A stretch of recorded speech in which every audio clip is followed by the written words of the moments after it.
section that we're going to cover is the third section of this series on the proposed Constitution, and it looks at the form of governance, the structure of the government system that is organized under this Constitution.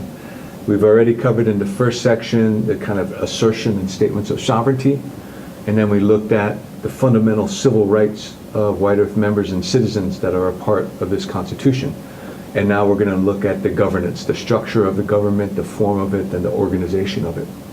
In the second half, we're going to go through each branch of government, and that'll fill out the full scope of this Constitution. So now, this Constitution in Chapter 6 on page 21 looks at the basic structure of the government and how it's to be organized. In Article 1, you see that the White Earth Nation shall be governed by a representative and elected legislative council. Elected legislative council. And what that does is recognizes that the kind of the primary governing body, the primary governing entity of this White Earth government under this proposed Constitution is the Legislative Council. And the White Earth Nation shall be governed by a representative and elected Legislative Council. And as we go through this section, you'll see more clearly what that means, what it means to be a representative form of government, what it means to be an elected or democratic form of government. And those two principles will play out in a variety of different ways. What you see here is in Article 3, it says that the respective communities shall be entitled to one elected representative to serve on a legislative council. So what you see is the legislative council that's mentioned in Article 1 will be filled by elected representatives. And these elected representatives will be elected from communities. Each of these communities will elect one representative to sit on the Legislative Council, right? And so you go to Article 4 to look at how these communities are going to be established. Article 4 says communities shall be established or changed by petition, by population, historic, or totemic associations, and ratified by a simple majority of eligible citizen voters in a general election. And what you see here in Article 4 is three distinct mechanisms for organizing the communities. Once these communities are organized, there will be an election. Each of these communities will elect one representative who will sit on the Legislative Council. And then the Legislative Council as a whole will be the governing body of the White Earth Nation. So in organizing these communities, what it first says on Article 4, is communities will be organized or changed by petition. And so what that means is people in the community will get together and you have conversation, there'll be a process for making a decision about, we are a community. And that's important because that process of a petition process where people come together, create a document that describes the community, and individuals sign that petition. And then that petition goes to the transition body, the transition government, and a referendum would be held. So that initial process of people coming together, having conversations, organizing their communities, filing a petition, and getting it into a referendum process. Communities themselves can be organized by population and historic or totemic associations. So the population centers are fairly straightforward. The communities that are here, they're organized in a variety of ways, one of which is the community councils, right? So there's a history of community councils here on White Earth, and one of the ideas that we've seen from a number of communities is that that's an important part of the community structure. And so one of the ideas that has come up is to have an initial organization of the Legislative Council by these 7 community councils that are organized on the White Earth Reservation. And that's one idea. And so there's a possibility that whenever the referendum comes to a vote on whether to support or reject this Constitution, there may be a second question which will ask you whether you agree that the first community council will be organized by these population centers and these 7 different community councils. And that'll be your choice of whether to do it. And whether that gets approved or not, this Article 4 is still active. so that there is still a process available to change the communities that can be organized Right. or to establish them in the first place. Yeah, so if people don't like the idea of using the current community council structure Right. as the initial organization of the legislative council, they could reject that and find a different process to organize around. And Exactly. then that would be voted on Right. by Whitehurst citizens. And that is, as we were saying, defined in Article 4. So Chapter 6, Article 4, communities are organized, established, or changed by petition, by population, historic, or totemic associations, and then ratified by a simple majority of eligible citizen voters in a general referendum. So the process incorporates that petition process, organizing into communities. Those petitions get voted on in a broad referendum so that everybody votes. And any one of those petitions that gets a majority vote then becomes a community. So this is a process that is unique to this Constitution. It is not only a process for establishing the initial number of communities for the Legislative Council, but also for changing it. And so that it has a potential to be dynamic, right, and flexible and change to the needs of the community as those needs change. And it's a unique process in that regard. There may be some confusion about how this can actually work, how many council members are you really looking at? It doesn't say. It could be a small number or a large number. Yep. And one of the concerns about that is how is the government going to afford itself with a larger number of council members, and those are the considerations, right? Right. And looking at this and deciding whether you support it or not. So all of those are important to understanding how this Constitution intends to organize the government and making your own decision about whether you will support it or reject it. Yeah, I think it has that power, but that responsibility as well with the organization process. It lets the people do the organizing and the deciding via vote, but then that's a responsibility and that's work to get that carried out. Exactly. So it's a balance of those things Exactly. as well. So moving on to the other kind of core parts of this Chapter 6, if you look at Article 7, so we talked about in Article 4 the way communities will be organized. Those are on-reservation communities is the intent, and that one representative will be elected from each of those communities. Article 7 talks about off-reservation tribal members and representation there. Two citizens under Article 7, two citizens of the White Earth Nation shall be elected at large to serve constituencies outside the White Earth Reservation in the state of Minnesota. So there will be two individuals who are White Earth members that live outside the reservation, but in the state of Minnesota, and will represent tribal members in Minnesota outside of White Earth. And that's a new provision as well. Historically, there hasn't been off-reservation representation like that.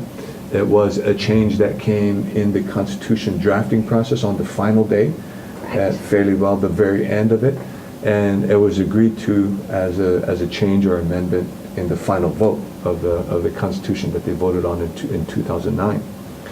And then to fill out that basic structure, look at Article 9. Candidates for elected government office shall be citizens who reside within the treaty boundaries according to the Treaty of March 19, 1867, which is the White Earth Reservation boundaries, except two citizen members of the Legislative Council who shall be elected at large in the state of Minnesota. So those particular articles establish the fullness of the Legislative Council, how on-reservation communities will be organized, that folks that are elected from those communities have to be members of White Earth and have to reside on the reservation, in the reservation boundaries. And that those that are off reservation, two citizen members of the White Earth Nation will be elected to the Legislative Council, and that election of those two members will be at large, so that everybody will vote on those two members. Correct. If you also look at Article 5, the President and the Secretary-Treasurer shall be elected at large by eligible citizen voters of the White Earth Nation. So the President, the Secretary-Treasurer, and those two representatives of the Legislative Council who represent off-reservation in Minnesota members, all of them are elected at large. And so that is the kind of full scope of it. Article 2 also talks about The Legislative Council consisting of a president, secretary treasurer, elected representatives of acknowledged communities on the White Earth Nation, and the communities being electing one representative. In each of those structures, it talks about a process that has to happen if this is approved. There has to be a legislative council in order for a number of core decisions to be made. And part of your consideration on these particular sections is also to think about how this process, if this Constitution is approved, how it will get from that date of approval to the first Legislative Council. And that can seem like a rather difficult process. A new process of thinking about how communities are going to be organized, a new idea about communities, right? With historic and totemic associations as communities. What does that mean? What does it mean from the perspective of what in here is called totemic, but would considered clan or dodems? And what is the potential of organizing them? What is the potential of organizing by population? Given that you have the 7 community councils already established, is that a good place to start, right? And recognizing that this Article 4 in Chapter 6 talks about establishing and changing communities by petition, by population, historic and totemic associations, so that as population change and shifts and grows, and developing those ideas about historic and totemic associations, that happens over time and in its own pace. And it's essentially going to be governed by the people, right? The people moving those ideas forward, because the process of organizing these communities is by petition, which means the people getting together, making their decisions, forming those communities, and moving them to a vote, and the vote of all the people in the general referendum, so that everybody votes on whether this will be a community that makes up a part of the Legislative Council, representatives from the Legislative Council. So that's the process that this Constitution intends. A number of issues that I think are very exciting and have some real potential, a number of issues that raise real concerns for people. And all of that is a part of your decision-making process. The rest of this section, I'm going to point out a couple items, but a recognition that in our reviewing these materials, it's just an introduction. There's a lot of material here, and with this introduction, we're hoping that it gives you enough content and material so that you feel comfortable just diving into the Constitution, reading it yourself. Take this workbook and mark it up as much as you want. Have conversations with other people. Get into arguments about it. And this is something that you should This is be a opinionated historic about. opportunity Exactly. to get to vote on, so Exactly. it should not be taken lightly. Exactly. It deserves a lot of consideration. You should have an opinion. Yeah. You should have feelings about it, whether it's whatever. And that's good. That's what we encourage. Just to cover a few more of this Chapter 6, Article 13 talks about the Legislative Council has the power to initiate impeachment proceedings of elected representatives of the government for specific allegations of misconduct, criminal indictments, or criminal convictions, or felony convictions. To initiate impeachment procedures requires at least 2/3 vote of the legislative process, of the Legislative Council. And we'll go over the impeachment process. It's developed in more detail in other parts of this Constitution. Article 14 describes 2 distinct procedures for impeachment. The first is admonition of misconduct, which is a slap on the wrist, or Kind of a public shame, calling out in public, But you did it's something important. wrong. It's important because really this sets up a political process, It right? does. And so that is a political issue. And the second procedure is impeachment and removal from elected office. And as we said, that process is covered in more detail later on. Article 15 is interesting, and it sets up campaign spending limits. And it says that that campaign spending limit, so that you cannot, those that are running for elected office cannot raise money or use money that is more than 3 times the amount of the annual National Family Poverty Guidelines for one person in the contiguous states. Right now, it's about $11,000. So 3 times that is $33,000. Simple math is about all. And that's the campaign spending. So it'll adjust depending upon the poverty Yep. levels as they adjust. And it's in the text of the Constitution itself. Article 16 requires a filing of a report on the election process. That would be the basis for assessing whether Article 15 was complied with. And then Article 7 is important as well. It requires the President and the Legislative Council of the White Earth Nation to maintain public records and documents for posterity. The President shall nominate an archive to secure the public records and documents. And you'll see this in a number of different places, the kind of idea of transparency and how you accomplish that. So this is one, there are several others in regards to the Secretary-Treasurer and each branch of government, and we'll cover those as we come across them as well.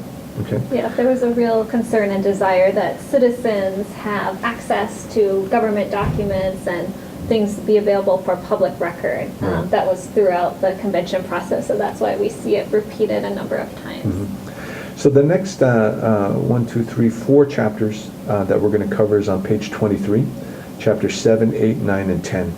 And 7, 8, 9 in particular we'll cover in one chunk. You'll see these different advisory bodies that are established. Chapter 7 establishes community councils as advisory bodies, right? Not the same community councils that you currently see out there, although they may be organized in much the same way. But these community councils will be established in geographically based communities, and they will have the responsibility for providing communal information, guidance, and recommendations to both the Legislative Council and the President. So a specific place created for not only the representatives to participate in governments, but communities to directly advise bodies. And then Chapter 8 looks at the establishment of a Council of Elders. And this Council of Elders is nominated by citizens and designated by the Legislative Council. They provide recommendations and ideas on totemic associations, traditional knowledge, etc. And one of the interesting conversations that's going on out there is the current Elders Council. What role are they going to play if this proposed council passes? What's the relationship between the two? And it's not clear to me. That's going to have to be worked out. I don't think that there's any disrespect intended to the current Elders Council, but this, I think, is going to have to be resolved, and exactly what that continuation is going to be, what the role of how that work that had previously been done by the current Elders Council is going to How will revolve that into transition to Exactly, this? Will exactly. there will always be a variety of formal and informal community organizations that operate. This Constitution sets out some formal councils with formal advisory roles, but there will also always be other types of associations, family associations, different community associations that work on a variety of issues and projects that are very important in the communities as Right. well. And so Right. this is in no way intended to replace or disrespect them in any way. This is just setting out some formal councils within the Constitution. The current community councils and elders council essentially operate at, we might say, the pleasure of the tribal council. They're not formally established in a governing document, to my knowledge. No, they're So their own distinct entity. They have, Right. They have a nonprofit. They have 501c3 status. They're independently organized, and there is nothing that says they can't continue to be independently organized Right. and participate in this process as well. The other thing, to put it in the whole context, is communities that are organized that elect a representative to sit on the Legislative Council. They can be organized by associations, and if the elders form one of those communities or others do, Yeah. that's a part of the range of considerations Absolutely. that are part of this as well. So that's those two entities. Chapter 9 looks at organizing a youth council, which would be a new a formal advisory body, and made up of youth between the ages of 12 and 18 who are residents of White Earth Nation. and it will provide advice on matters affecting youth to the Legislative Council and the Office of the President. Next, we want to turn to Chapter 10, which is an important chapter in this whole constitutional framework and the governance framework. And that is on page 23. It's titled Separation of Powers. And what I'm going to do is read basically the first and last sentence, because that's the core part of it. The White Earth Nation shall be divided into 3 separate branches of government: the executive branch, the legislative branch, and the judicial branch. The 3 respective branches of government shall have no authority over any other branch except for certain nominations and other provisions specified in the Constitution of the White Earth Nation. So this is an important kind of distinguishing characteristics about this Constitution, in kind of specifically naming those 3 branches of government, and then saying very clearly that each of the branches of government shall have no authority over any other branch, except in very specific ways identified in this Constitution. And that's going to play out, and we'll mention it, especially as we go through the 3 branches of government, Yeah. where we'll kind of refer back to this and talk about how it plays out. Right, but this is a pretty dramatic change than the current system, which doesn't have any type of real separation of powers. So this is another fundamental aspect of the Constitution that's different than the current structure. Right. So the next several different couple of chapters that we're going to cover and finish this section is on Chapter 8. We talked about how impeachment is 18, I'm sorry, on page 29. So Chapter 18 on page 29, we talked about how impeachment is more fully detailed, and it's right here. Article 1 says that elected members of the government may be impeached or removed from office by a recorded 2/3 vote of the entire Legislative Council. Article 2, Legislative Council may impeach or remove from office an elected member of government for a felony conviction. Right? Fairly specific, right? Legislative Council in Article 3 may impeach or remove from office an elected member of the government for 2 misdemeanor convictions, including driving while intoxicated, but not including ordinary traffic violations. Article 4, elected officials of the government may not be suspended or removed from office without due process of law. So those are the core sort of aspects of the impeachment process, especially the due process requirement.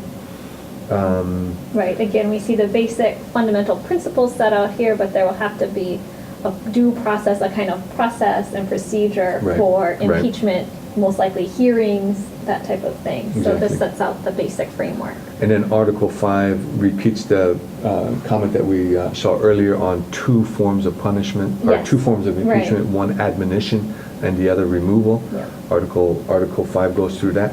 Article 6 looks at the way citizens can essentially impeach elected members. It's called the recall process. So Article 6 says, White Earth Nation shall provide for a recall election of an elected official of the government. Citizens have the right to initiate a petition to recall an elected official. The petition shall secure at least 2/3 of the eligible voters for a recall election. So that's a petition process that members of the White Earth tribe, citizens of the White Earth, will pull together.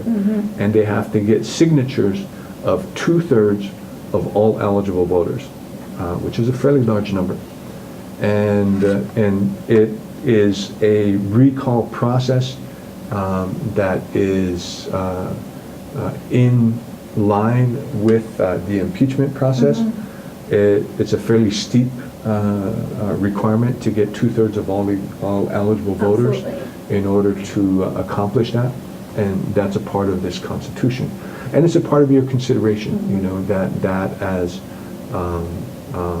the process that you may be interested in, and you will have an opinion about whether you think that 2/3 requirement is appropriate or too steep. Also keep in mind that on Chapter 20, or did you want to say something? I was about- just going to note that Article 6 tells us that for recall, the standard is much more open as far as versus impeachment, which has to be felony conviction Right, or has to right. be conviction for other violations. But Article 6 tells us that this petition for recall can be political, it can be allegations, grievances. It doesn't have to be this more formal type of conviction type thing. So which is, it's a which is part of the reason for the high- steeper, yeah, the higher yeah, standards for yeah. accomplishing that. And what we're going to do is actually cover 19 and 20 here as well. But I'm going to jump to chapter 20 on page 30, and that speaks to amendments to the Constitution. So even in those situations where you know, maybe you like a chunk of the Constitution, you don't like specific things, you need to keep in mind that amending the Constitution is possible, and the process for amending is laid out in chapter 20 on page 30. The Constitution of the White Earth Nation may be amended by 2/3 of the recorded eligible votes in a duly called election or referendum to amend the Constitution. Eligible voters must be formally informed by written and published notices of the proposed amendment to the Constitution of the White Earth Nation. So what you see is an amendment is accomplished by 2/3 of the recorded eligible votes in a duly called election or referendum. So you have to have a referendum. And in that referendum, once it's initiated, the number of people that come out to vote in this process, 2/3 of them that come out to vote have to vote to approve that amendment to the Constitution. It's always difficult to, amend the Constitution, and it is here as well. But it's not 2/3 of all members, it's Right. 2/3 of those that come out to vote. But this requires a referendum. And in order to initiate a referendum, we look at chapter 19. Right. So chapter 19, again on page 30, the Legislative Council may initiate a referendum by a vote of 2/3 of the elected representatives. So 2/3 of the elected representatives receive a motion to amend the Constitution. 2/3 of the elected representatives have to vote in favor of that motion to establish a referendum. And then the referendum will be initiated, and then it'll follow chapter 20. Citizens can also initiate a referendum, and they do so under Article 2 by initiating a referendum by evidence of a vote of 30% of eligible sit-in voters. So that's initiating a referendum, 30% of all voters, right? So all of the members who are eligible voters have to sign this petition, and that will initiate a referendum. The distinction with MCT, for example, is 20%. right. That's a difference from 20% to 30%, that this Constitution requires 30% for citizens to initiate a referendum. And distinguish that from Article 6 under Chapter 18. In order to recall, it requires a petition of 2/3 of eligible voters. So the referendum different. process is much smaller and more accomplishable in a variety of different ways. And it's that referendum process that is required to establish either by a vote of the Legislative Council or a petition by citizens, and then that will initiate the amendment of the Constitution. Right, and there may be a referenda on amendments to the Constitution, but referenda on a wide range of other issues or Exactly. laws that the Legislative Council wants to propose or that citizens want to propose using Article 2 of Chapter 19. Exactly. So that fills out what really is the largest part. For me as an attorney, it's the most interesting part, to be honest. The kind of form and structure of government, Yep. a very interesting and very unique way of organizing the Legislative Council, the communities that will elect representatives, off-reservation representatives. An interesting part of, as I said before, an idea that has come out of our conversations with folks of recognizing the complexity of this initial process and the possible wisdom of having, as a part of the referendum vote, a question that asks you if you want to have the first 7 communities be established in a way that is consistent with the current community councils, and as a way of moving forward in a more secure sort of way. So that's on the table, and you'll get more information on that as well. And that completes the first half of this training session. In the next half, we'll move to the 3 branches of government.